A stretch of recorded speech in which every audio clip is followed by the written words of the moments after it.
Hey mama, what's up? কি অবস্থা? আমি Tariqul and welcome to my video. আপনারা এক্সামের আগে কি করেন? হয় কেউ পড়তে বসেন, নাহলে কেউ পড়েনি না।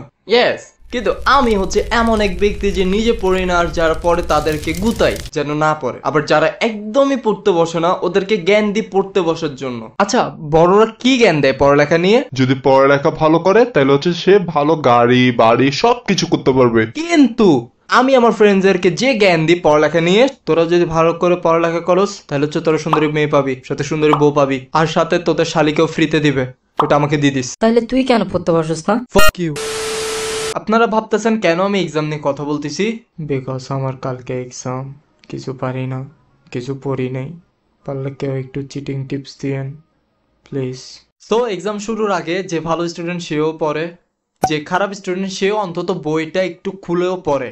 বাট আমি ফুটবল খেলার প্ল্যান করি, এমনকি হলে যাওয়ার পর চিন্তা থাকে যে আজকে ফুটবল খেলতে যাব, মাঠে নেমে স্কিল দেখে গোল দিব, এরপর সেলিব্রেশনটা দিয়ে। বাট আমার এই এক্সপেকটেশনটা রিয়েলিটিতে হয়। ইয়েস গাইস, এটাই হয়েছিল।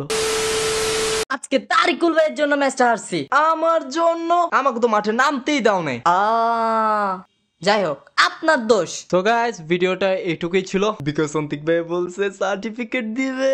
আমি দিব তো বলি নেই, তো তোমাদের লোভ দেখাইছি।